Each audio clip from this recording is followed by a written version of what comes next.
عن أبي هريرة رضي الله تعالى عنه قال قال رسول الله صلى الله عليه وسلم رسول الله صلى الله عليه وسلم বলেন আতাইতু লাইলাতা উসরিয়া বি আলা কওমিন, যেই রাত্রে আমি আমার মেরাজের সফর হলো ওই রাত্রিতে আমাকে এমন একদল মানুষের কাছে নিয়ে আসা হলো, বুতুনুহুম কাল বুয়ুত, যাদের পেটগুলি বিশাল বিশাল ঘরের মতো,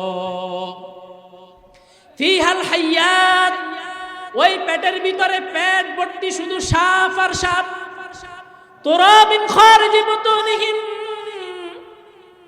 বাহির থেকে এখন যেরকম এখানে একটা পর্দা লাগাইলে যেইভাবে পর্দার ভিতরে নাটক সিনেমা দেখা যায়, কিয়ামতের ময়দানে সুদখোরের পেটটা এত বিশাল হবে, পেটের ভিতরে সাপ ভর্তি থাকবে, বাহির থেকে সিনেমার পর্দায় নাটক সিনেমা দেখা যাওয়ার মতো তার পেটের ভিতরের সাপগুলো দেখা যাবে।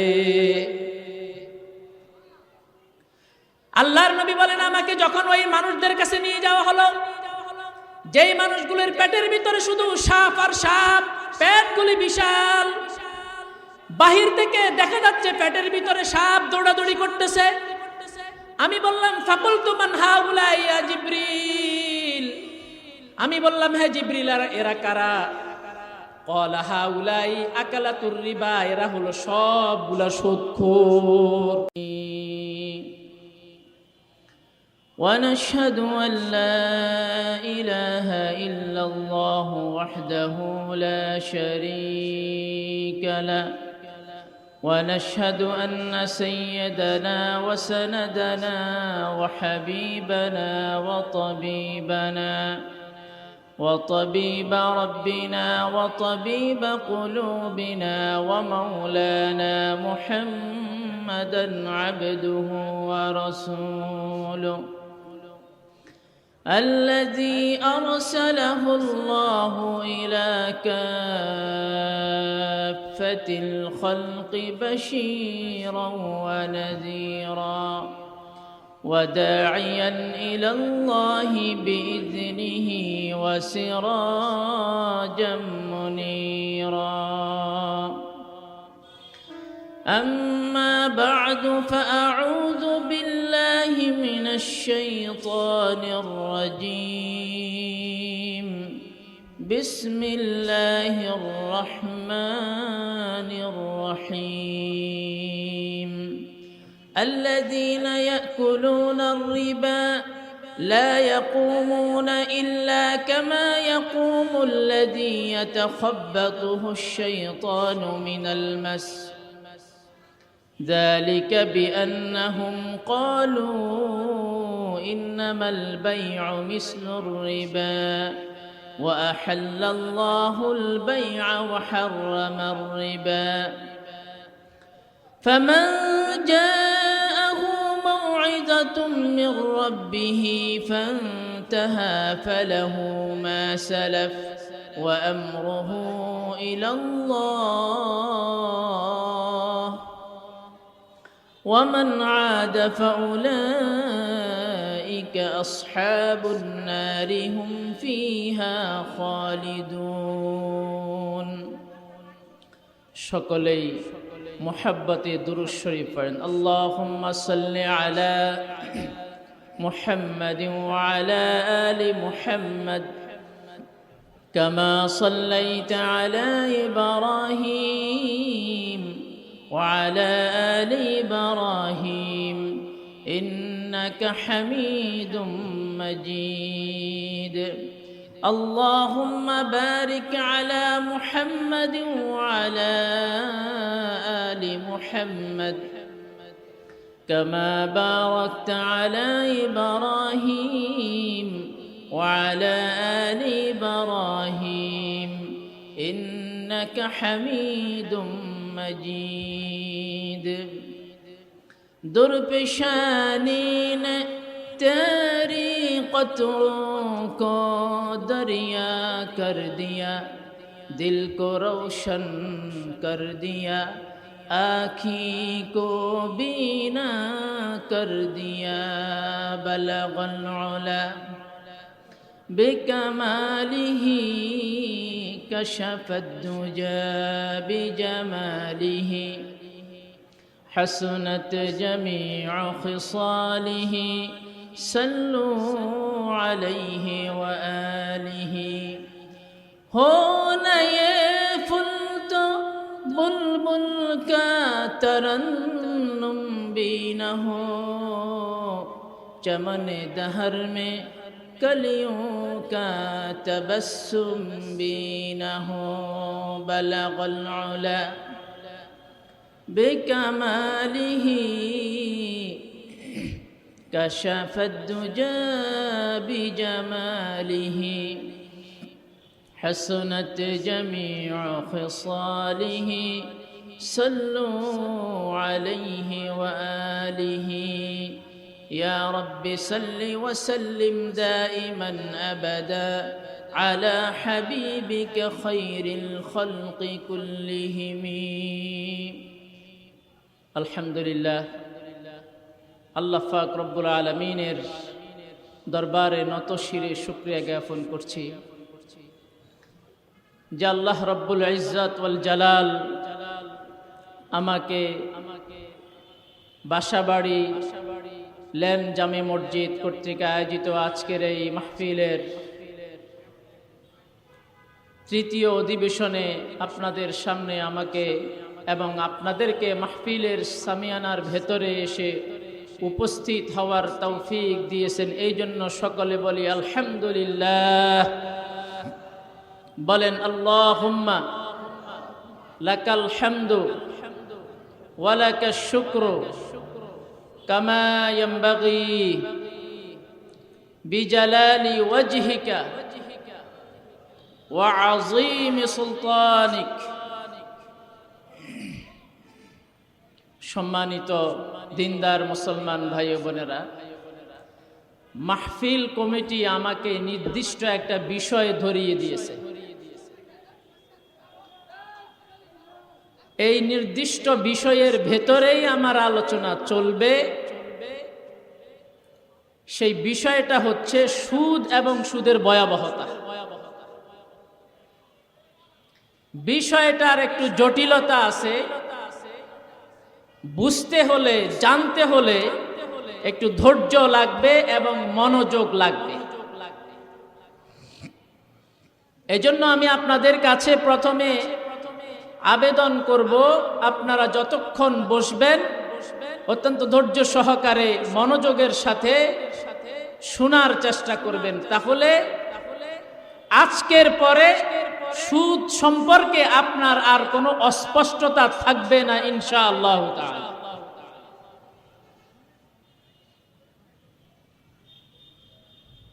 সুদ কি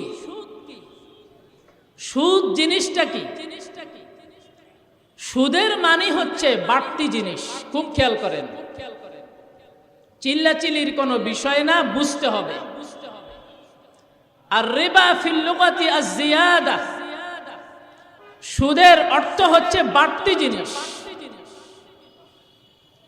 আর পারিভাষিক অর্থে সুদের পরিচয় হলো কুল্লু জিয়াদাতিন লা ইউকাবিলুহা ইওয়াদুন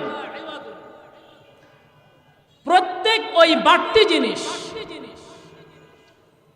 যেই বাড়তি জিনিসটা আর্থিক লেনদেন ছাড়া অর্জন করা হয় ওইটাকে বলে সুদ কি বললাম প্রত্যেক ওই বাড়তি জিনিস যেই বাড়তি জিনিসটা আর্থিক লেনদেন ছাড়া অর্জন করা হয় ওইটাকে বলে সুদ সামনে যত যাবেন আরো ক্লিয়ার হবে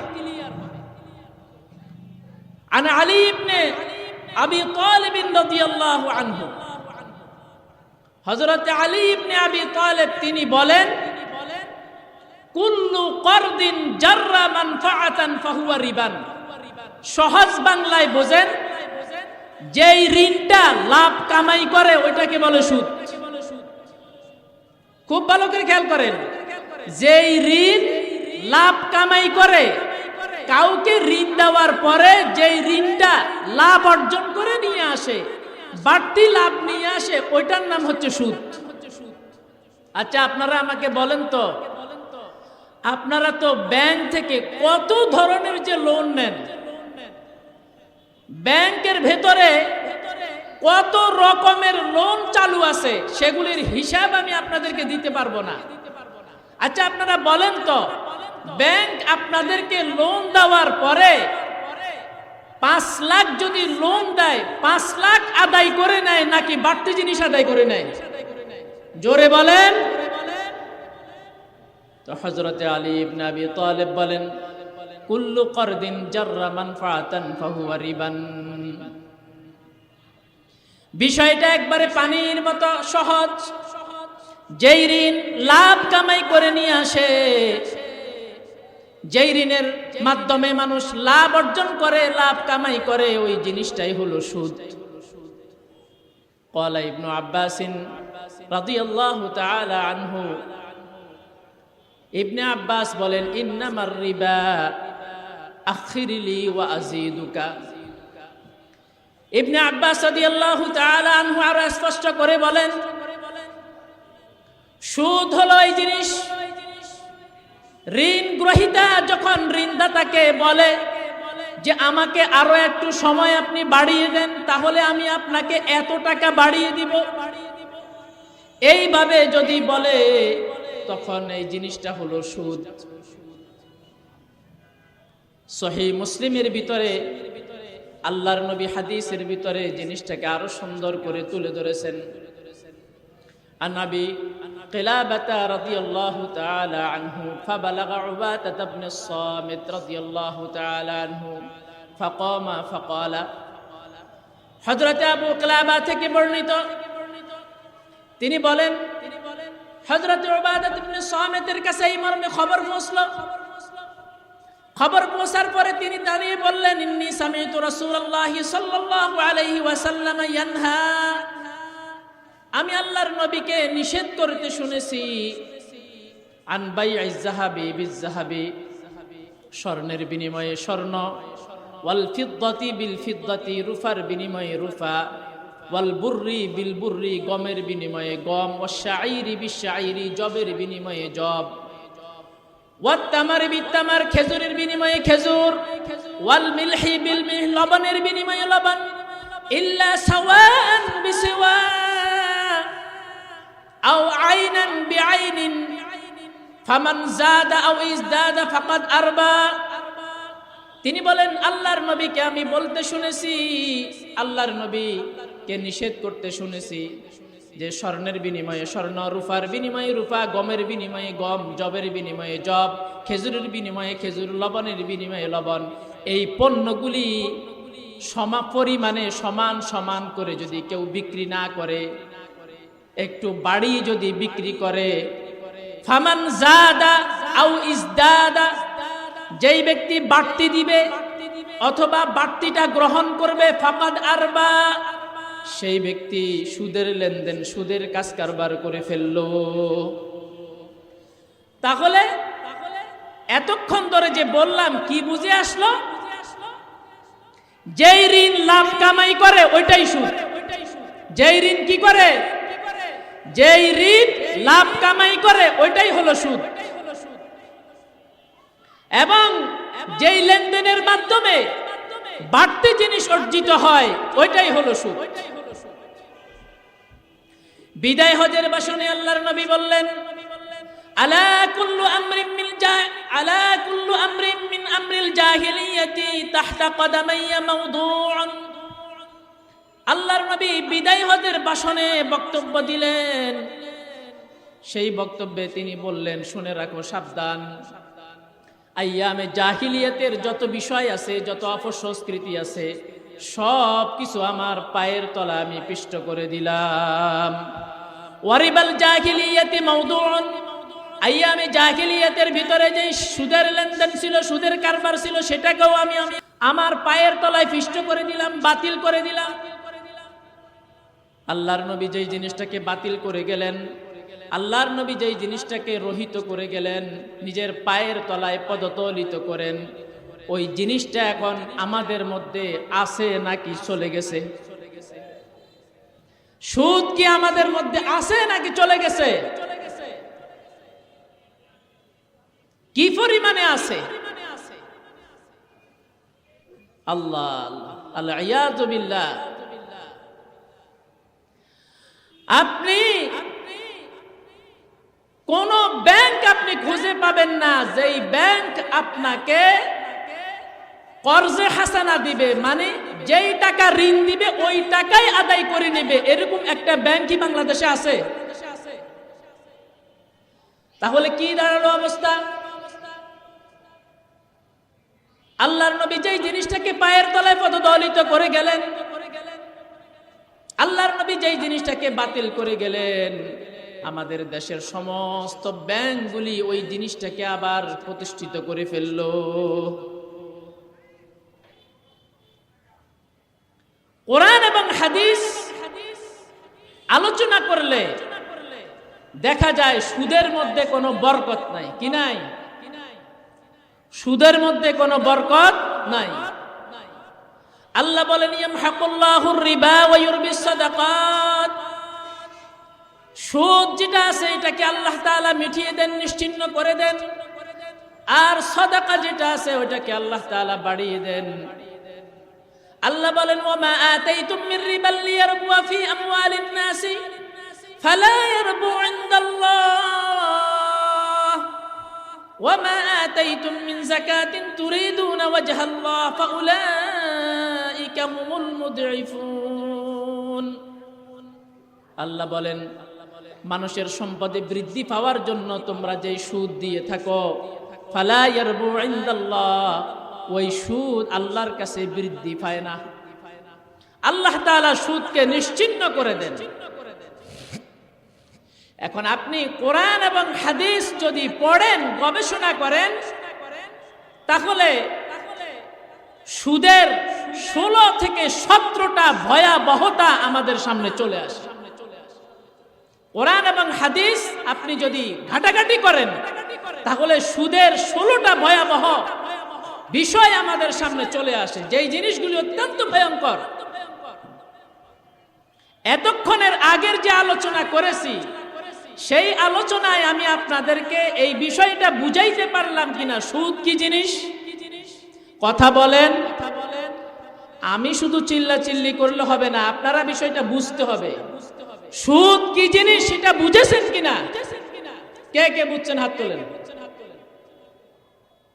কারণ কিছুক্ষণ পরেই তো আপনাদেরকে ইনজেকশন দিতে হবে, তাই না? তো না বুঝাইয়া ইনজেকশন দিলে কিভাবে হবে? আমি আবারও বলতেছি, যেই জিনিসটা, যেই ঋণ লাভ কামাই করে ওইটা হলো সুদ। প্রত্যেক ওই বাড়তি জিনিস যেটা আর্থিক বিনিময় ছাড়া অর্জন করা হয় ওইটা হলো সুদ। কেউ যদি কাউকে বলে তুমি আমাকে ঋণ পরিশোধের সময়টা আরো বাড়িয়ে দাও, আমি তোমাকে এত টাকা বাড়িয়ে দিব, এটা সুদ। কেমন? সুদের বিষয়টা ক্লিয়ার। সুদ কি? এবার ভয়াবহতা শুনেন, সুদের কি ভয়াবহতা।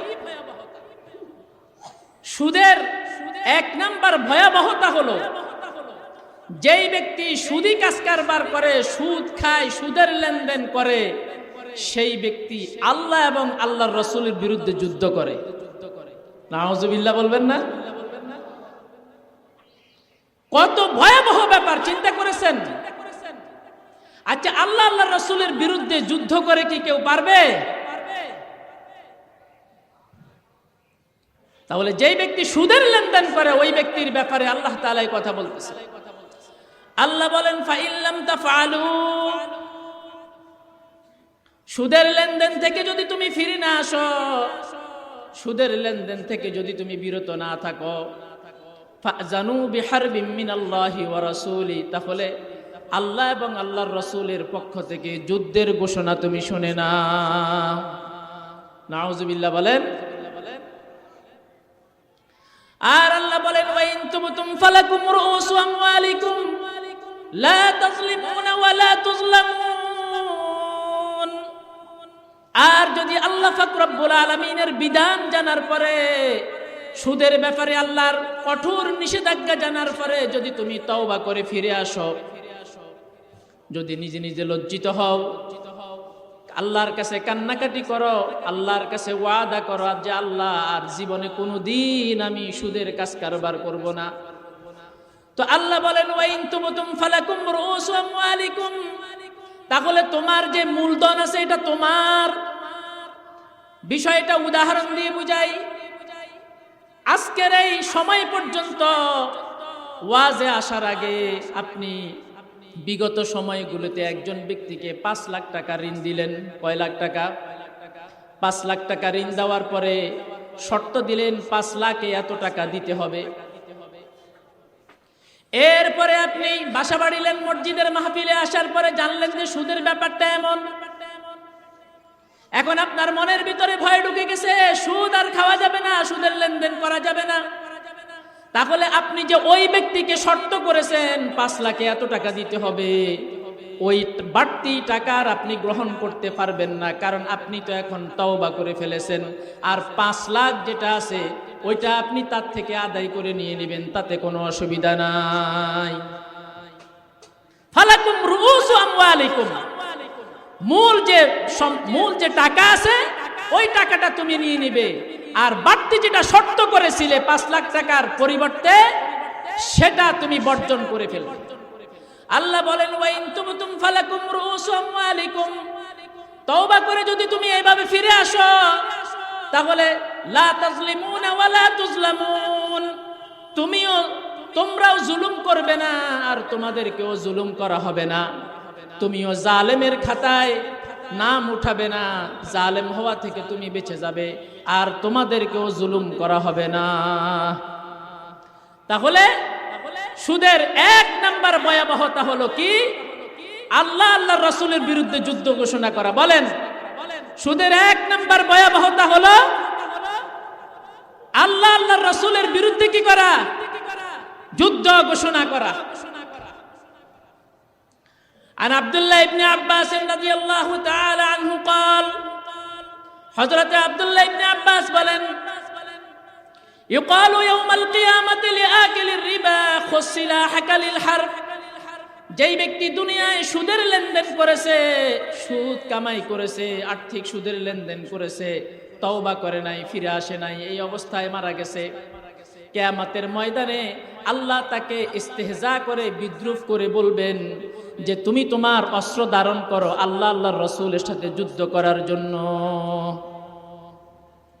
তুমি তোমার অস্ত্র ধারণ করো আল্লাহ আল্লাহর রাসূলের সাথে যুদ্ধ করার জন্য। এই ভয়াবহতা আপনাদের দিলের ভিতরে, কলিজার ভিতরে ঢুকেছে কিনা বলেন? 2 নাম্বার ভয়াবহতা সুদের। সুদখোর ব্যক্তি কিয়ামতের দিন কবর থেকে পাগল অবস্থায় উঠবে। কোন অবস্থায়? পাগল অবস্থায় উঠবে। আল্লাহ বলেন আল্লাযীনা ইয়াকুলুনার রিবা লা ইয়াকুমুনা ইল্লা কামা ইয়াকুমুল্লাযী ইয়াতাখাব্বাতুহুশ শাইতানু মিনাল মাস যালিকা বিআন্নাহুম ক্বালু ইন্নামাল বাই'উ মিসলুর রিবা। আল্লাহ বলেন যেই ব্যক্তি সুদ খায়, সুদের লেনদেন করে, কিয়ামতের দিন ওই ব্যক্তি কবর থেকে ওই ব্যক্তির মতো উঠবে যেই ব্যক্তিকে, যেন কোনো ব্যক্তিকে শয়তান স্পর্শ করে পাগল করে দিয়েছে, ওই ব্যক্তির মতো সে উঠবে। কেন তার এই ভয়াবহ পরিণতি হবে? মুমিন মুসলমান কবর থেকে তো মুমিন হিসাবে উঠবে, কাফের কাফের হিসাবে উঠবে, কিন্তু এই ব্যক্তি পাগল অবস্থায় কেন উঠবে? কেন তার এই ভয়াবহ পরিণতি হবে? আল্লাহ বলেন যালিকা বিআন্নাহুম, তার কারণ হলো ক্বালু, আমি যখন সুদের কঠোরতা নিয়ে উপদেশ বাণী পাঠিয়েছি, তারা যুক্তি দিয়ে বলেছে ইন্নামাল বাই'উ মিসলুর রিবা, আরে বেচা কিনার মতোই সুদ। কিসের মতো? বেচা কিনার মতোই সুদ। বাংলাদেশে এমনও প্রশাসনের লোক গেছে যারা মিডিয়ায় সুদকে নরমালাইজ করেছে, বক্তব্য দিয়েছে যে এটা কোনো ব্যাপার না, এটা ইন্টারেস্ট, এটা সুদ না, এটা হচ্ছে ইন্টারেস্ট। তো সুদ যে জিনিস, ইন্টারেস্ট তো একই জিনিস, কিন্তু কৌশলে বক্তব্য দিয়ে মানুষকে বোকা বানিয়ে বলল আরে আমরা সুদ খাই না, তো আমরা ইন্টারেস্ট খাই। আমরা সুদ খাই না। আচ্ছা, সালাত যে জিনিস, নামাজও একই জিনিস কিনা? সুতরাং সুদ যে জিনিস, ইন্টারেস্টও একই জিনিস, কিন্তু কৌশলে বক্তব্য দিয়ে পাবলিককে সুদে জড়ানোর জন্য বোকা বানিয়ে বক্তব্য দিল যে আমরা ইন্টারেস্ট খাই, আমরা সুদ খাই না। ذلك بأنهم قالوا إنما البيع مثل الربا وأحل الله البيع وحرم الربا। আল্লাহ বলেন আমি সুদকে হারাম করেছি আর কেনা বেচাকে, ক্রয় বিক্রয়কে আমি বৈধ করেছি। ফামান জাআহু মাউইযাতুম মির রাব্বিহি ফান্তাহা ফালাহু মা সালাফ। সুতরাং যেই ব্যক্তির কাছে তার রবের উপদেশ বাণী এসেছে, ফান্তাহা আসার পরে সে বিরত থেকেছে।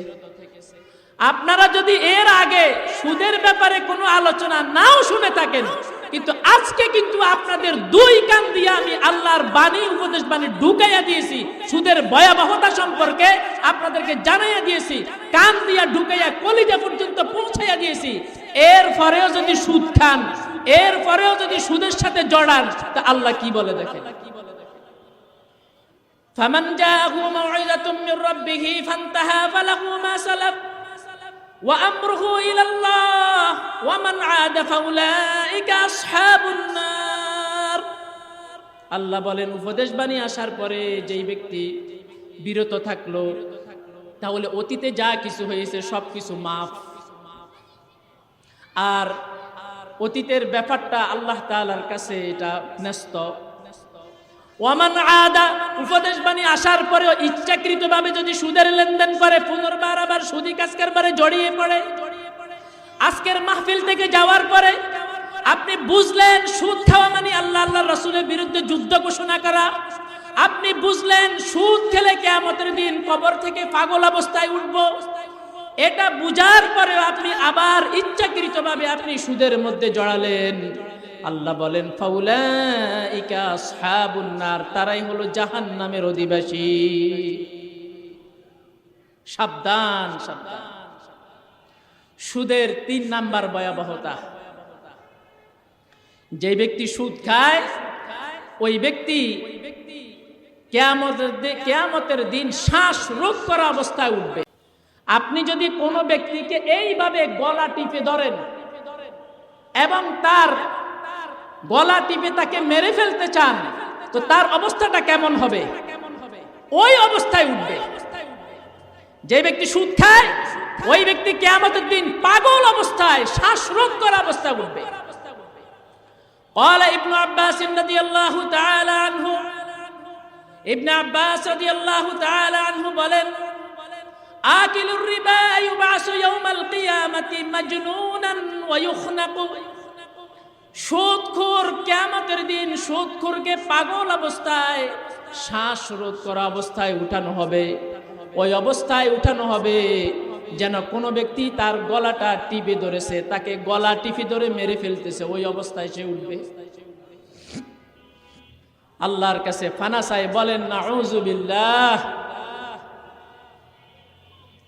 3টা অবস্থার কথা শুনলেন। 1 নাম্বার আল্লাহ আল্লাহ রাসূলের বিরুদ্ধে যুদ্ধ ঘোষণা করা, 2 নাম্বার পাগল অবস্থায় উঠবেন, 3 নাম্বার শ্বাসরোধ করা অবস্থায় উঠবেন,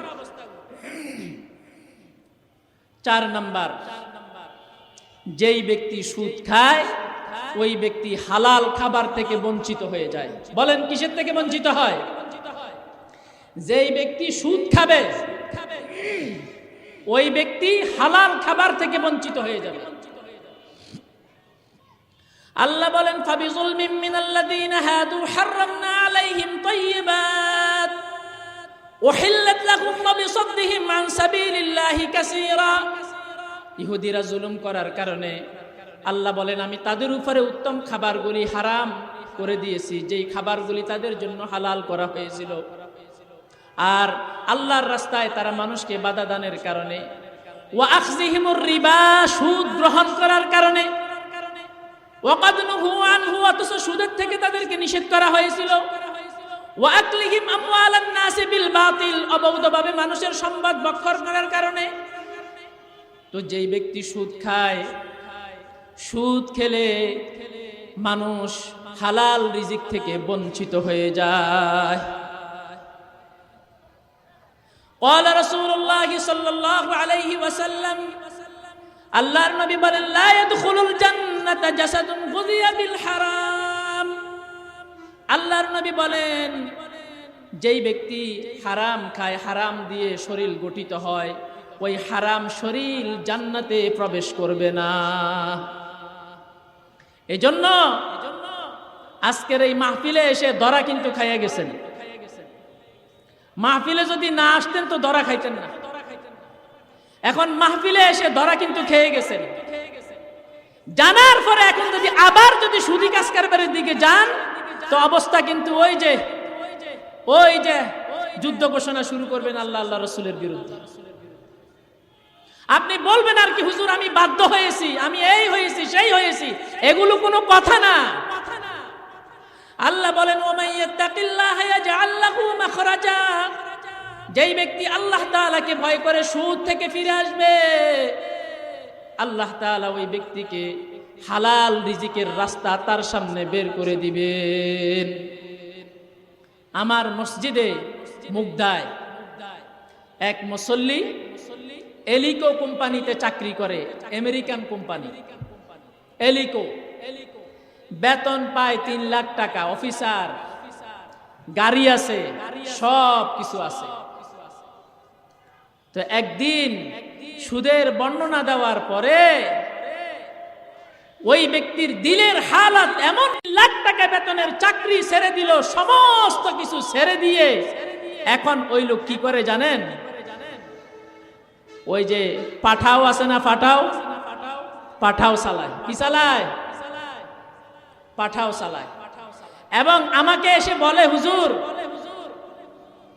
যদিও 3 লাখ টাকার চাকরি ছেড়ে দিয়েছি, গাড়ি ছেড়ে দিয়েছি, বিদেশ ভ্রমণ প্রতি বছর এগুলো ছেড়ে দিয়েছি, তখন কিন্তু মনের মধ্যে শান্তি ছিল না। এখন মনের মধ্যে একটা শান্তি আছে, আরাম লাগে, টাকা কম হলেও আমার কাছে খুব ভালো লাগে। ওই যে আমাদের গ্রামের মুরব্বীরা বলে ওই হারামের মধ্যে আরাম নাই। হারামের মধ্যে কি নাই? আরাম নাই। সুদের 5 নাম্বার ভয়াবহতা, সুদের 5 নাম্বার ভয়াবহতা। কোন এলাকায় আযাব এবং গজব আসার অন্যতম কারণ হলো সুদের বিস্তার, ব্যাপকতা লাভ করা, সুদ ব্যাপকভাবে বেড়ে যাওয়া, সুদ ব্যাপকভাবে প্রচার প্রসার লাভ করা। عن أبي هريرة رضي الله تعالى عنه قال قال رسول الله صلى الله عليه وسلم, হযরত আবু হুরায়রা থেকে বর্ণিত আল্লাহর নবী বলেন ইজা যাহারাজ জিনা ওয়ার রিবা ফি ক্বরিয়াতিন, কোন এলাকায় যদি জেনা ব্যভিচার ব্যাপকভাবে প্রসার প্রসার লাভ করে, কোন এলাকায় যদি সুদ ব্যাপকভাবে প্রসার প্রসার লাভ করে, ফাকাদ আহাল্লু বিআনফুসিহিম আযাবাল্লাহ, তাহলে তারা আল্লাহর আযাবকে তাদের জন্য তাড়াতাড়ি ডেকে নিয়ে আসে। কিছুদিন আগে যে কয়বার করে ভূমিকম্প হয়েছিল আপনাদের? পুরান ঢাকায় হয় নাই? কয়বার করে হয়েছিল? মনের অবস্থা কেমন হয়েছিল আপনাদের? এবং আপনারা তো এখানে অনেকে আমার চাইতে বয়সে বড় আছে। আচ্ছা, যেই ভূমিকম্পটা প্রথমবারে হয়েছিল, এরকম ভয়াবহ ভূমিকম্প কি বাংলাদেশে কখনো হয়েছে? এর আগে আমি আমার ছোটবেলা থেকে সেই ভূমিকম্প হওয়ার আগ পর্যন্ত যত ভূমিকম্প আমার নিজ চোখে দেখেছি, অনুভব করেছি, অল্প সময়ের জন্য, কিন্তু ওই দিনেরটা শেষ হতে চায় না। কেমন যেন একটা সতর্ক সংকেত দিয়া গেল। এজন্য যে এলাকায় সুদ, যেই দেশে সুদের কাজ কারবার বেড়ে যাবে, জেনা ব্যভিচার বেড়ে যাবে, তো ওই এলাকার লোকেরা আল্লাহর আযাবকে তাদের জন্য তাড়াতাড়ি ডেকে নিয়ে আসবে, ত্বরান্বিত করে নিয়ে আসবে। সুদের 6 নাম্বার ভয়াবহতা,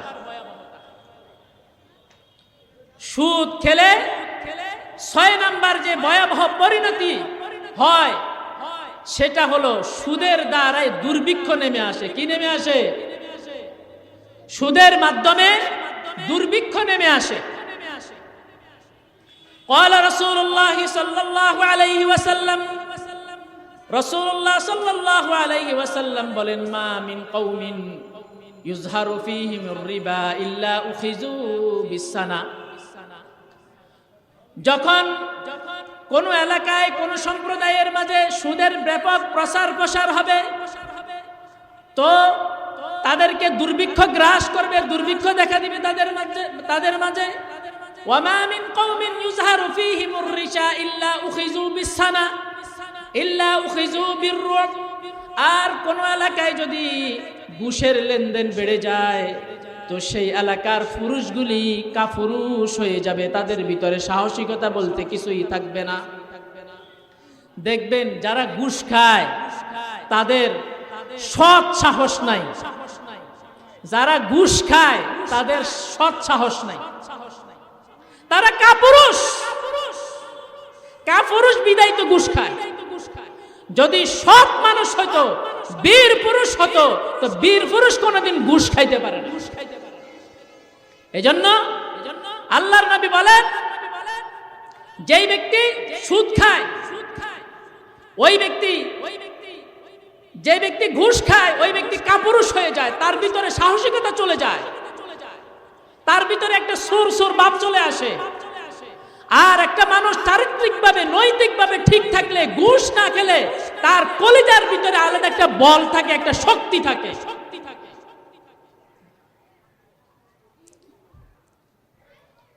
সুদের 7 নাম্বার ভয়াবহতা।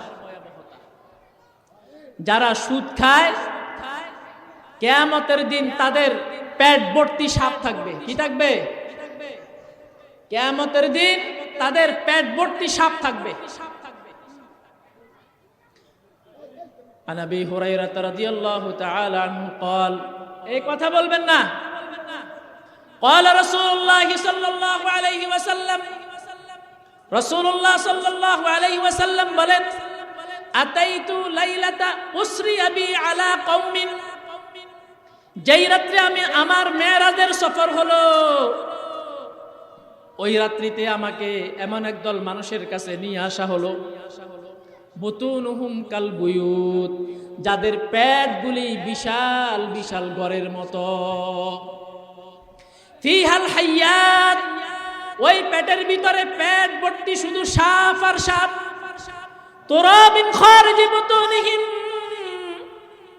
বাহির থেকে, এখন যেরকম এখানে একটা পর্দা লাগাইলে যেইভাবে পর্দার ভিতরে নাটক সিনেমা দেখা যায়, কিয়ামতের ময়দানে সুদখোরের পেটটা এত বিশাল হবে, পেটের ভিতরে সাপ ভর্তি থাকবে, বাহির থেকে সিনেমার পর্দায় নাটক সিনেমা দেখা যাওয়ার মতো তার পেটের ভিতরের সাপগুলো দেখা যাবে। আল্লাহর নবী বলেন, আমাকে যখন ওই মানুষদের কাছে নিয়ে যাওয়া হলো, যেই মানুষগুলোর পেটের ভিতরে শুধু সাপ আর সাপ, পেটগুলি বিশাল, বাহির থেকে দেখা যাচ্ছে পেটের ভিতরে সাপ দৌড়াদৌড়ি করতেছে। আমি বললাম, ফাকুলতু মান হাউলাই ইয়া জিবরিল, আমি বললাম, হে জিবরিল, এরা কারা? ক্বালা হাউলাই আকালাতুর রিবা, এরা হলো সবগুলা সুদখোর। পেট হবে বিশাল বিশাল পেট। এত ভয়াবহতা সুদের, এই ভয়াবহ মেসেজ আপনাদের কান দিয়ে ঢুকে ভিতরে যাওয়ার পরে, এর পরেও যদি সুদের কাজ কারবারে জড়ান, তো মনে রাখবেন আযাব, শাস্তি কিন্তু দ্বিগুণ হবে। আল্লাহ পাক রব্বুল আলামিন আমাদের সকলকে সুদ থেকে ফিরে আসার তৌফিক দান করেন।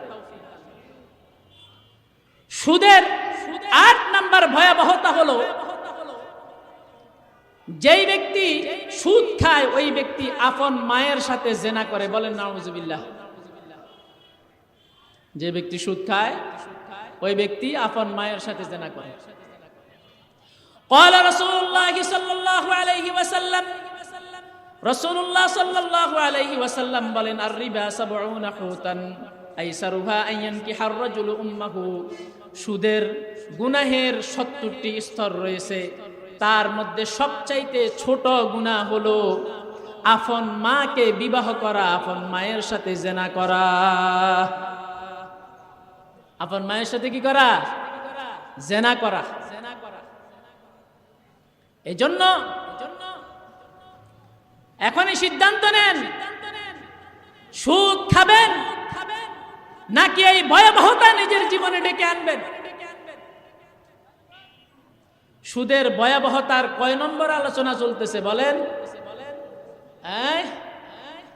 কয় নম্বর? 7, 8 নম্বর। কয় নম্বর? 8 নম্বর। قال رسول الله صلى الله عليه وسلم রাসূলুল্লাহ সাল্লাল্লাহু আলাইহি ওয়াসাল্লাম বলেন, আর-রিবা 73। রাসূলুল্লাহ সাল্লাল্লাহু আলাইহি ওয়াসাল্লাম বলেন, সুদের 73টি স্তর রয়েছে। আর-রিবা 73 বাবান, সুদের গুনাহের 73টা দরজা রয়েছে। সুদ এত একটা ভয়াবহ বিষয়। 9 নাম্বার সুদের ভয়াবহতা, একেবারে কোট করে করে, একেবারে ওই যে বাচ্চা পোলাপাইনকে 1, 2, 3, 4 করে ধরিয়ে দেওয়ার মতো করে আপনাদেরকে ধরাই দিতেছে। 9 নাম্বার ভয়াবহতা সুদের। সুদ হলো ধ্বংসাত্মক একটা অপরাধ। কি অপরাধ বলেন? সুদ কি? আরে কথা বলতেছেন না কেন? সুদ কি? ধ্বংসাত্মক অপরাধ। কোন অপরাধ? عن أبي هريرة رضي الله تعالى عنه عن النبي صلى الله عليه وسلم قال, হযরত আবু হুরায়রা থেকে বর্ণিত, আল্লাহর নবী বলেন, ইজতানিবুস সাবআল মুবিকাত, তোমরা 7টা ধ্বংসাত্মক বিষয় থেকে বাঁচো। ক্বালু ওয়া মা হুন্না ইয়া রাসূলুল্লাহ, সাহাবায়ে কেরাম বললেন, ইয়া রাসূলুল্লাহ সেই ধ্বংসাত্মক 7টা বিষয় কি? ক্বালা আশ-শিরকু বিল্লাহ, 1 নাম্বার হলো আল্লাহর সাথে শিরিক করা। 1 নাম্বার কি? কিছুদিন পরে আর 2-3 দিন পরে একটা শিরিকের অনুষ্ঠান আছে। কিসের অনুষ্ঠান বলেন তো? সেটা কি? হ্যাঁ, এই তো মাশাআল্লাহ মাশাআল্লাহ বলে ফেলছে। কিছুদিন পরে 31 ডিসেম্বর রাত 12টায় একটা শিরিকের অনুষ্ঠান আছে। কিসের অনুষ্ঠান? শিরিকের অনুষ্ঠান। কিভাবে? এটার ইতিহাসটা একটু টাচ দিয়া যায়, কারণ সময় ঘনাইছে তো। এখন টাচ দিলে মনে থাকবে, তো বাঁচার জন্য চেষ্টা করবে। না হয় বাঙালি সেই তো হুজুগে বাঙালি লাভ দিয়া ওখানে যায় ডেক্সেট বাজাইয়া নাচানাচি শুরু করে। ফেসবুকে গুগলে গিয়ে লিখবেন JANUS, জানুস। কি লিখবেন? জানুস লিখবেন। লেখার পরে ক্লিক করবেন। ক্লিক করার পরে দেখবেন 2 মাথাওয়ালা একটা মূর্তি সামনে চলে আসছে। কয় মাথাওয়ালা? আজকে বাসায় যাওয়ার পরে নিজেরা প্রত্যেকে ক্লিক করে দেখবেন। প্রত্যেকে কি করবেন? ক্লিক করে দেখবেন। ওই মূর্তিটার নাম হলো জানুস। এখানে আরো একটা বিষয় খেয়াল করেন, এই জানুস থেকে জানুয়ারি, জানুস থেকে কি? এই ভালো করে বুঝেন, জানুস থেকে কি? জানুয়ারি। দেখেন তারা তাদের ধর্মের ব্যাপারে কতটা সেনসিটিভ, কতটা গুরুত্ববান। তাদের বছরের প্রথম মাসের নাম রেখেছে তাদের দেবতার নামে। তাদের কিসের নামে? আমরা কিন্তু টের পাই নাই। এখন তো অবস্থা এমন, ইংরেজি মাসের হিসাব জানে, বাংলা মাসেরও হিসাব জানে না, আর আরবি মাসের তো জানেই না। ঠিক কিনা? শুধু ইংরেজি মাসের হিসাব। আহা, তো বাঙালি বাঙালি বাঙালি বাঙালি সংস্কৃতি বাঙালি সংস্কৃতি করে চিৎকার করতেছে। ঢাকা বিশ্ববিদ্যালয়ের মেয়েদেরকে যদি জিজ্ঞাসা করে এখন কোন মাস, বলতে পারে না। বাংলা কোন মাস এটা বলতে পারে না। ইংরেজিটা ঠিকই বলতে পারে, মাঝে মধ্যে কিছু ইউটিউবার আছে ফাইজিল টাইপের ইউটিউবার, ওর ভিউ পাওয়ার জন্য মেয়েদের কাছে যাইয়া আপু বলেন তো এখন কোন বাংলা মাস চলতেছে, তো সে হ্যাঁ মানে মনে আসতেছে না, এই অবস্থা। তো ওই দেবতার নাম হচ্ছে জানুস দেবতা। এটা হলো রোমান মুশরিকরা যেই দেবতার পূজা করত, এই দেবতার নাম হলো জানুস দেবতা। এটাকে তারা ভাগ্য দেবী হিসাবে এটার পূজা করত। জানুসকে তারা ভাগ্যের দেবী মনে করত, যে তাদের সুখ দুঃখ, তাদের ভালো মন্দ, তাদের কল্যাণের ফয়সালা এই জানুস দেবতাই দেয়। যেমন হিন্দুদের ভাগ্য দেবী আছে, সেটার নাম হলো লক্ষ্মী দেবী। কি দেবী? লক্ষ্মী দেবী। তো দেখেন এই জানুস দেবতার পূজা আমাদের দেশের মুসলমানদের সন্তানেরা 31শে ডিসেম্বর আসলে করে না, যাই না করে। আজকে জানাইয়া দিতেছি, আজকের পরে আশা করি আর কেউ করবেন না। তো কিভাবে করে? 31শে ডিসেম্বর রাত 12টার আগে সারা দুনিয়ার সমস্ত ইহুদি খ্রিস্টানেরা, সারা দুনিয়ার সমস্ত খ্রিস্টানেরা রাত 12টা যখন বাজে, 12টার আগে ওই জানুস দেবতার পিছনের মাথার কাছে চলে যায়। দুইটা মাথা, সামনে একটা মাথা, পিছনে একটা মাথা। পিছনের মাথার কাছে তারা প্রত্যেকে চলে যায়, গিয়ে কি বলে, আয় জানুস দেবতা, বিগত বছরগুলি আমরা ভালো ছিলাম, তোমার দয়ায়, তোমার অনুগ্রহে, তোমার কৃপায়। বলেন না নাউজুবিল্লাহ। আপনারা কার দয়ায় ভালো আছেন? কার দয়ায়? আল্লাহর দয়া। তো তারা জানুস দেবতার পিছনের মুখের কাছে গিয়ে বলে যে বিগত বছরগুলিতে আমরা তোমার দয়ায়, তোমার কৃপায় ভালো ছিলাম। যেই মাত্র 12টা বাজে তখন সাথে সাথে সামনের মুখের কাছে চলে আসে। সামনের মুখের কাছে আসার পরে তারা এবার প্রার্থনা করে, আয় জানুস দেবতা, আগামী বছর যদি ভালো থাকতে হয়, আগামীর দিনগুলি যদি সুখে শান্তিতে কাটাতে হয়, তাহলে তোমাকে খুশি করা লাগবে, তোমার দয়া লাগবে, তোমার কৃপা লাগবে। এই জন্য তোমার কাছে আমরা দয়া ভিক্ষা করতেছি, অনুগ্রহ ভিক্ষা করতেছি, আগামীর দিনগুলিতে তুমি আমাদেরকে ভালো রাখো। এইভাবে 31শে ডিসেম্বর রাত 12টার পরে সামনের মুখের কাছে এসে এইভাবে তারা জানুস দেবতার কাছে প্রার্থনা করে। এখন আপনারা বলবেন আর কি, হুজুর এখানে এটা যে শিরিকের অনুষ্ঠান, এই শিরিকের অনুষ্ঠানে আমাদের সম্পর্কের সূত্রতা আপনি কিভাবে পাইলেন? আমরা তো আর জানুস দেবতার পূজা করি না, আমরা তো আর ওই সামনের মাথা পিছনের মাথা এগুলো আমরা করি না। তো বলে, শয়তান বলে যে মুসলমান, তোমাকে তো সরাসরি যদি বলি জানুস দেবতার পূজা কর, তুমি করবে না, কারণ তুমি ভাগ্যের মালিক মনে করো একমাত্র আল্লাহ সুবহানাহু ওয়া তাআলা, তুমি তো করবে না। এখন তোমাকে তো করাইতে হবে, কিভাবে? তোমাকে এবার লেভেল পাল্টাইতে হবে। এই শিরিকের অনুষ্ঠানে তোমাকে নিয়ে আসতে হলে, এই শিরিকের অনুষ্ঠানে তোমাকে জড়াইতে হলে লেভেল পাল্টাইতে হবে। তো কিভাবে লেভেল পাল্টাইছে? 31st night. কি 31st নাইট? বর্ষবরণ অনুষ্ঠান। কি অনুষ্ঠান? তোমাকে নাম পাল্টাইয়া দিয়েছে। আল্লাহ পাক রব্বুল আলামিন কোরআনুল কারীমের ভিতরে বলেন, সুম্মা লাআতিয়ান্নাহুম মিন বাইনি আইদিহিম ওয়া মিন খালফিহিম ওয়া আন আইমানিহিম ওয়া আন শামাইলিহিম ওয়া লা তাজিদু আকসারাহুম শাকিরিন। আল্লাহ পাক রব্বুল আলামিনকে শয়তান চ্যালেঞ্জ দিয়ে বলেছিল যে আমি বনি আদমের সামনের দিক থেকে আসবো, পিছন দিক থেকে আসবো, ডান দিক থেকে আসবো, বাম দিক থেকে আসবো। মুফাসসিরিনে কেরাম এই আয়াতের ব্যাখ্যায় বলেন, ডান দিক থেকে আসা, বাম দিক থেকে আসা, পিছন দিক থেকে আসা, সামনের দিক থেকে আসা, এর মানে হলো শয়তান আপনাকে এক পদ্ধতিতে ধোঁকা দিবে না, বিভিন্ন পদ্ধতিতে ধোঁকা দিবে। শয়তান আপনাকে এক পদ্ধতিতে ধোঁকা দিবে না। এখন সরাসরি যদি আপনাকে বলে জানুস দেবতার কাছে ভাগ্য চাও, সুখ দুঃখ চাও, তা আপনি করবেন না। এই জন্য লেভেল পাল্টাইয়া দিছে। ওই যে বর্ষবরণ অনুষ্ঠান 31শে ডিসেম্বর আমরা নতুন বছরকে স্বাগত জানাইতেছি, আসলে এটার ভিতরে যেটা আছে ওইটা হলো শিরকের অনুষ্ঠান, আর উপরের লেভেল হলো বর্ষবরণের অনুষ্ঠান। লেভেল পাল্টাইয়া দিছে। আমার মসজিদে এক মুসল্লি আছে, সচিবালয়ে চাকরি করে, নাম বলা যাবে না।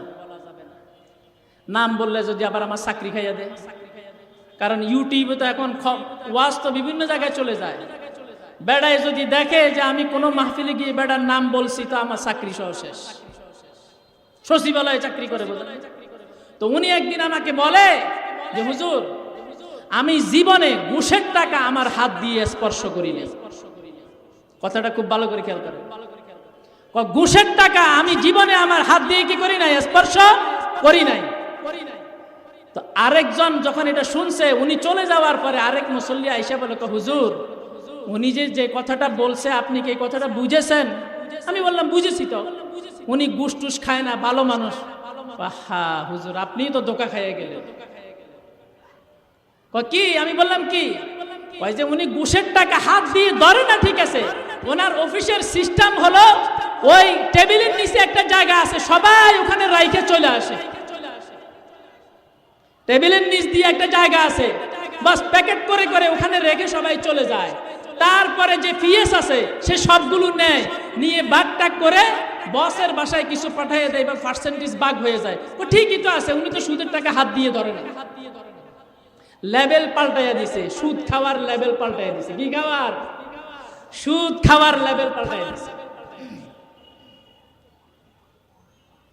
আল্লাহ পাক রব্বুল আলামিন বলেন, ওয়া মান ইউশরিক বিল্লাহি ফাকান্নামা খাররা মিনাস সামা ফাতাখতাফুহু আত-তায়রু আও তাহওয়ি বিহি আর-রিহু ফি মাকানিন সাহিক।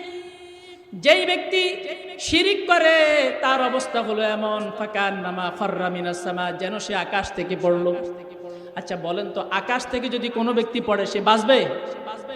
তাহলে আল্লাহ বলতেছেন যে ব্যক্তি শিরিক করে সে যেন আকাশ থেকে পড়লো। এটার মানেটা কি? মানে হলো শিরিক করার পরে আর ঈমান থাকে না। আকাশ থেকে পড়লে যেমন জীবন আর বাঁচে না, শিরিক করার পরে ঈমান আর থাকে না। তো 31শে ডিসেম্বর দলে দলে তো শিরিকের অনুষ্ঠানে যাবেন,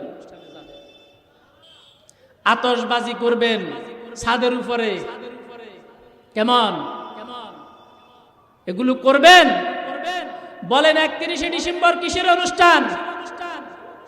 আরো জোরে বলেন। শিরিকের অনুষ্ঠানে যাওয়া যায়? শিরিকের অনুষ্ঠান মানে কি? যেখানে আল্লাহ তাআলাকে অপমানিত করা হয়। কাকে অপমানিত করা হয়? তো যেই অনুষ্ঠানে আল্লাহকে অপমানিত করা হয়, তুমি একজন ইমানদার হিসাবে সেই অনুষ্ঠানে তুমি অংশগ্রহণ করবা, তোমার ঈমান থাকে কি করে? কথা যেহেতু মনে পড়ছে কইয়াই ফেলাই। বিগত 5-6 মাস আগে হিন্দুদের পূজা গেছে না? পূজা গেছে কিনা? এই পূজায় আমিও হুজুর, আমার গায়ে পড়লে পড়ক, কোনো সমস্যা নাই। এখন করছি তো অপরাধ, গায়ে পড়লে সমস্যা কি? এক হুজুর মন্দিরে যাইয়া বলতেছে, আল্লাহ পাক রব্বুল আলামিনের তৌফিকে এই মন্দিরে আমরা আসতে পেরেছি, এই জন্য আলহামদুলিল্লাহ। কি রে ভাই? পূজার অনুষ্ঠানে গেছে, কোথায় গেছে? হযরতে ওমর রাদিয়াল্লাহু তাআলা আনহুকে শয়তান দেখলে পালিয়ে চলে যেতেন। আল্লাহর নবী বলেছেন, ওমর, আপনাকে আপনি যেই রাস্তা দিয়ে হাঁটেন শয়তান ওই রাস্তায় যখন আপনি যাচ্ছেন দেখে শয়তান পালাইতে থাকে। ওমর রাদিয়াল্লাহু তাআলা আনহুকে দেখলেও শয়তান পালাইতো, আর আমাদেরকেও দেখলেও শয়তান পালায়। দুই ফালানের ভিতরে পার্থক্য আছে। আমাদেরকে দেখলে শয়তান পালায় এই জন্য যে ভাইরে ভাই, আমার যে দায়িত্ব ওইটা তো তুই অগ্রিমে আরো বাড়তি করে পালন করতেছ, এই জন্য আমার আর দরকার নেই, আমি পালাইয়া গেলাম, তুই পালন কর।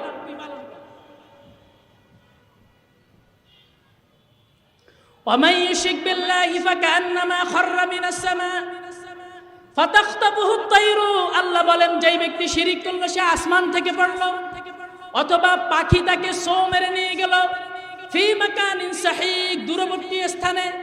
এর ব্যাখ্যা হলো ওই ব্যক্তি গুমরাহিতে অনেক দূরে নিমজ্জিত হলো, ওই ব্যক্তির গুমরাহিতে সে অনেক দূর পর্যন্ত চলে গেল, তার হেদায়েত থেকে সে অনেক দূরে সরে গেল।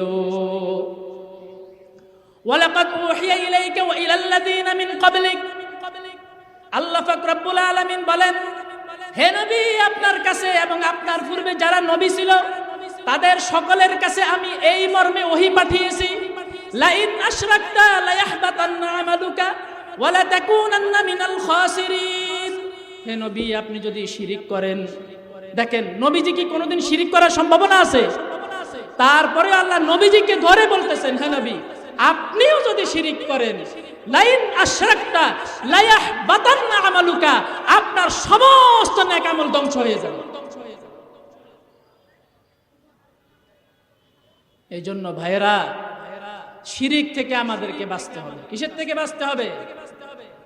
তো আল্লাহর নবী বলেন 7টা জিনিস হলো ধ্বংসাত্মক। এর মধ্যে 1 নম্বর হলো শিরিক। এই জন্য যেহেতু শিরিকের একটা অনুষ্ঠান কাছে, এই জন্য টাচ দিয়ে গেলাম।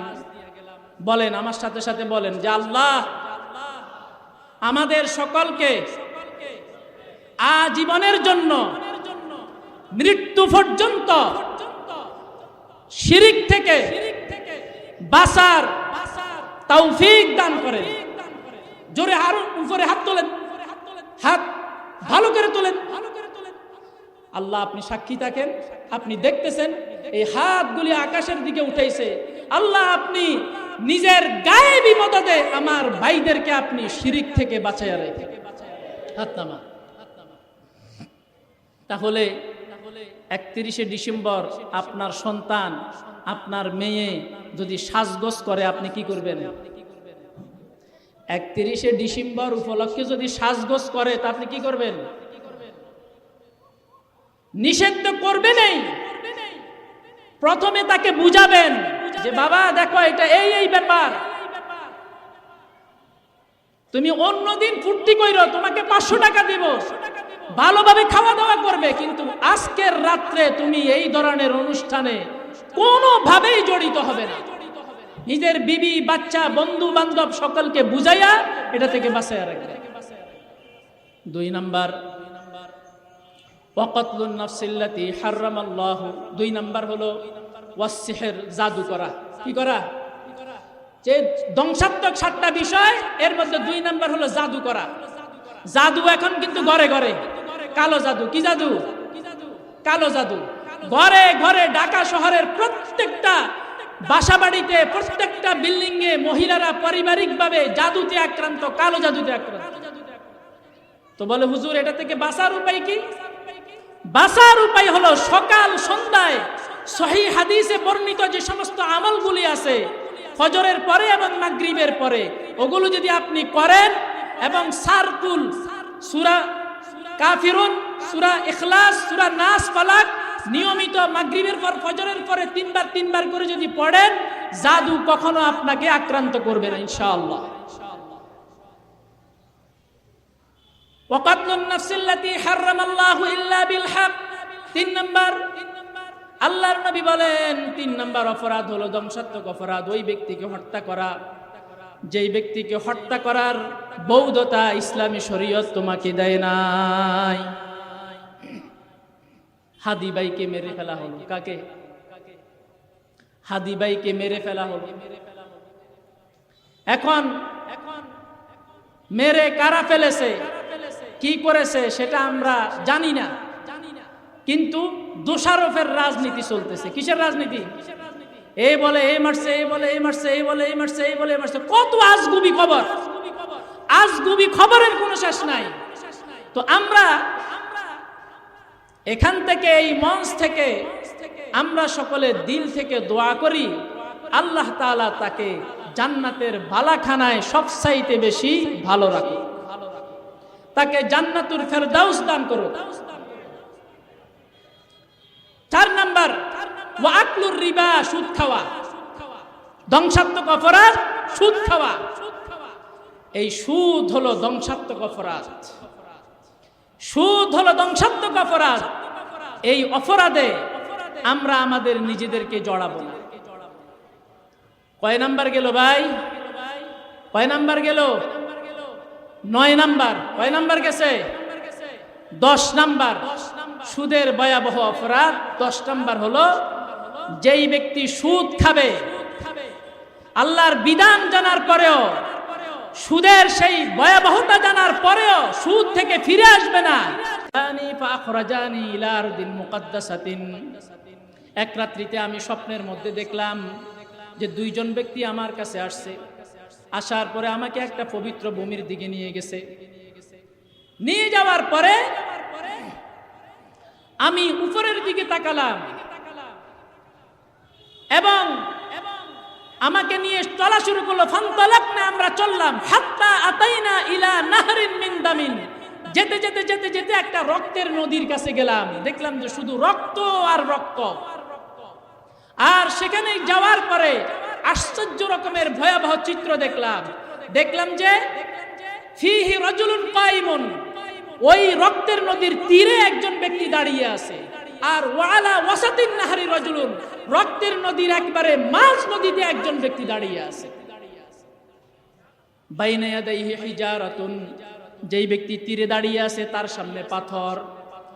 ওই যেই ব্যক্তি রক্তের নদীতে দাঁড়িয়ে আছে, ওই ব্যক্তি যখনই সেই রক্তের নদীর মাঝখান থেকে তীরের দিকে আসতে চায়, যখনই আসার জন্য সামনের দিকে আগায়, তো তীরে থাকা ওই ব্যক্তি সাথে সাথে পাথর নিয়ে তার মুখের মধ্যে নিক্ষেপ করে। নিক্ষেপ করার পরে ওই ব্যক্তি আবার আগের জায়গায় চলে যায়। এইভাবে যতবার সেই ব্যক্তি মাঝখান থেকে, রক্তের নদীর মাঝখান থেকে তীরে আসার জন্য চেষ্টা করে, ততবারই তীরের মধ্যে দাঁড়িয়ে থাকা ওই ব্যক্তি পাথর নিক্ষেপের মাধ্যমে তাকে সেই যেই জায়গায় ছিল সেই জায়গায় ফিরিয়ে দেয়। আল্লাহর নবী বলেন, আমি এই ভয়াবহতা দেখার পরে আমি আর নিজেকে ঠিক রাখতে পারলাম না। আল্লাহর নবী জিব্রিলকে প্রশ্ন করলেন যে একে, তো জিব্রিল বলে আল্লাতী রাআইতাহু ফি ওয়াসাতিন নাহারি, যেই লোকটাকে আপনি দেখতেছেন রক্তের নদীর মাঝখানে দাঁড়িয়ে আছে, ওই ব্যক্তিটা হলো আকিলুর রিবা, সুদখোর। ওই ব্যক্তি হলো সুদখোর। ভাইরা আমার, সুদের ভয়াবহতা 10 নাম্বার গেল। কয় নাম্বার? 11 নাম্বার। সুদের ভয়াবহতা হলো, যেই ব্যক্তি সুদ খায় ওই ব্যক্তিকে আল্লাহর নবী অভিশাপ দিয়েছেন। কি দিয়েছেন? আন আলী রাদিয়াল্লাহু তাআলা আনহু আন্না রাসূলুল্লাহ সাল্লাল্লাহু আলাইহি ওয়াসাল্লাম, হযরত আলী রাদিয়াল্লাহু তাআলা আনহু থেকে বর্ণিত, আল্লাহর নবী লাআনা আকিলার রিবা ওয়া মুকিলাহু ওয়া কাতিবাহু, যেই ব্যক্তি সুদ খায়, সুদ যেই ব্যক্তি দেয়, সুদের লেখালেখি যেই ব্যক্তি করে, ওমানিয়া সাদাকাতি, আর সদকা দিতে যেই ব্যক্তি অস্বীকৃতি জানায়, এই 4 প্রকারের ব্যক্তিকে আল্লাহর নবী অভিশাপ দিয়েছেন। রাসূলুল্লাহর অভিশাপ আমরা পেতে চাই নাকি রাসূলুল্লাহর শাফাআত পেতে চাই? রাসূলুল্লাহর শাফাআত পেতে চাই নাকি অভিশাপ পেতে চাই? বলেন। যদি শাফাআত পেতে চাই, আল্লাহর নবীর সুপারিশ যদি পেতে চাই, তাহলে আল্লাহর নবীর অভিশাপ থেকে বাঁচতে হবে নাকি অভিশাপে জড়াতে হবে? সুদ যেই ব্যক্তি খায় ওই ব্যক্তির উপর আল্লাহর নবীর অভিশাপ। আল্লাহর নবীর অভিশাপ গেল 11 নাম্বার। 12 নাম্বার, যেই ব্যক্তি সুদ খায়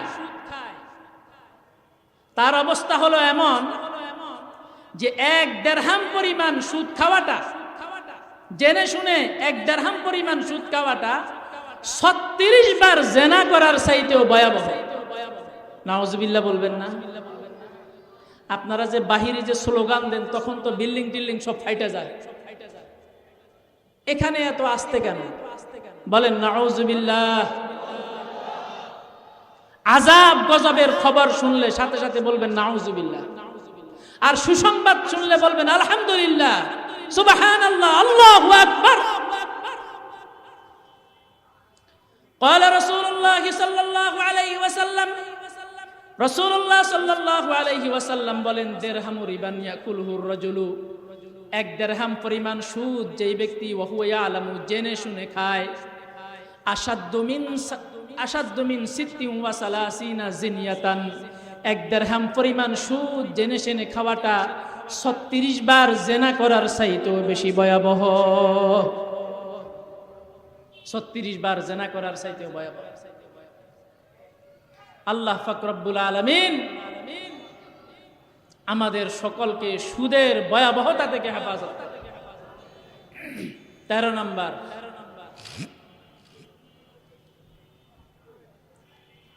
সুদখোরকে জান্নাত না দেওয়াটা আল্লাহর হক। কেমন আশ্চর্য হাদিস দেখেন, সুদখোরকে জান্নাত না দেওয়াটা কার হক? আল্লাহর হক। عن أبي هريرة رضي الله تعالى عنه, হযরত আবু হুরায়রা থেকে বর্ণিত, তিনি বলেন, আরবাউন হাক্কুন আলাল্লাহ আল্লা ইউদখিলাল জান্নাতা ওয়ালা ইউযিকাহুম নাঈমাহা, 4 ব্যক্তিকে জান্নাত না দেওয়াটা আল্লাহর হক এবং তাদেরকে জান্নাতের সুখ ভোগ করতে না দেওয়াটা এটা আল্লাহর হক। তার মধ্যে 1 নাম্বার হলো মুদমিনুল খামর, মদ পানকারী। 1 নাম্বার কি? মদ পানকারী। যেই ব্যক্তি মদ পান করে, এই মদ পান করা অবস্থায় মারা যায়, তওবার তৌফিক হয় না, ওই ব্যক্তিকে জান্নাত না দেওয়াটা আল্লাহর হক। কার হক? আল্লাহর হক। 1 নাম্বার হলো মুদমিনুল খামর। 2 নাম্বার আকিলুর রিবা, সুদখোর। যেই ব্যক্তি সারা জীবন সুদ খেয়েছে, কখনো ফিরে আসে নাই, বরং সুদের ভয়াবহতার কথা বললে তখন বলে কি, আরে দূর, এত বুজুর্গি দেখানোর সময় নাই, বাদ দাও তো এগুলো। এভাবে না করলে চলবে নাকি? দেশের অর্থনীতি কিভাবে চলবে? আমি ব্যবসা কিভাবে করব? খাবো কিভাবে? এইভাবে কথা বলেছে। 3 নাম্বার, ওয়া আকিলু মালিল ইয়াতীমি বিগাইরি হাক্কিন, এতিমের সম্পদ অন্যায়ভাবে যেই ব্যক্তি ভক্ষণ করে। 4 নাম্বার, ওয়াল আক্কু লিওয়ালিদাইহি, মাতা পিতার অবাধ্য সন্তান। এই যুবকেরা ভালো করে শুনে রাখো, মাতা পিতার অবাধ্য সন্তানেরা ভালো করে শুনে রাখো, তোমাকে জান্নাত না দেওয়াটা আল্লাহর হক। কত বড় ব্যাপার, কত বড় ভয়াবহ কথা! তোমাকে জান্নাত না দেওয়াটা আল্লাহর হক। তাহলে সুদখোরের 13 নাম্বার ভয়াবহতা হলো যে সুদখোর, যেই ব্যক্তি সুদ খায়, ওই ব্যক্তিকে জান্নাত না দেওয়াটা আল্লাহর হক। তার মানে এই অবস্থায় যদি মারা যায়, সে কখনো জান্নাত পাবে না। বলেন নাউযুবিল্লাহ। আরো জোরে বলেন। 14 নাম্বার, সুদের লেনদেন বেড়ে যাওয়াটা কিয়ামতের আলামত। কিসের আলামত? সুদের লেনদেন বেড়ে যাওয়া কিসের আলামত? قال رسول الله صلى الله عليه وسلم, রাসূলুল্লাহ সাল্লাল্লাহু আলাইহি ওয়াসাল্লাম বলেন, বাইনা ইয়াদাই সাআতি ইউজহারুর রিবা ওয়াজ জিনা ওয়াল খামর, কিয়ামতের পূর্বে সুদের লেনদেন, জিনা, ব্যভিচার, মদ পান এগুলি বেড়ে যাবে। এখন কি সুদ, জিনা, ব্যভিচার, মদ পান এগুলি কি বেড়েছে না কমেছে? বাংলাদেশ সরকার কত বছর বয়স হলে মদ পানের বৈধতা দিয়েছে জানেন না? এই আমার ভাইয়েরা, কলিজার ভাইয়েরা, আপনারা জানেন না বাংলাদেশ সরকার মদ পানের বৈধতা দিয়েছে? জানেন না? কেউ জানেন না? এই তো, এই যে ভাই জানে, আইন করে মদ পানের বৈধতা দেওয়া হয়েছে যে এত বছর হলে আপনি মদ পান করলে প্রশাসন আপনাকে ধরতে পারবে না। এটা কি আমাদের সমাজকে ধ্বংস করলো, আমাদের যুবকদেরকে ধ্বংসের পথে নিল, নাকি সুপথে আনলো? দেখেন, আবার বক্তব্য দিয়ে আমরা জনগণের কল্যাণ চাই। তো জনগণের কল্যাণ চাইলে মদের বৈধতা কেন দিছ? এই মদ খেলে কোন যুবক কি তার আপন যায় জায়গায় সুস্থ বিবেক ঠিক থাকে, কেন মদের বৈধতা দেওয়া হলো? সব বিদেশি চক্রান্ত। মুসলিম যুবকদের চরিত্র নষ্ট করে দাও, তাদের পিছনে মেয়েগুলোকে লেলিয়ে দাও, নারী, মদ, জুয়া, ক্যাসিনো এগুলো নিয়ে তারা ব্যস্ত থাকবে, আর আমাদের বিরুদ্ধে তারা কথা বলার সুযোগ পাবে না। কারণ মদ খেলে তো তার সুস্থ বিবেক হারিয়ে ফেলে, আমার বিরুদ্ধে কথা বলার সময় কোথায়? আমি এই সুযোগে তাকে শাসন করতে থাকি।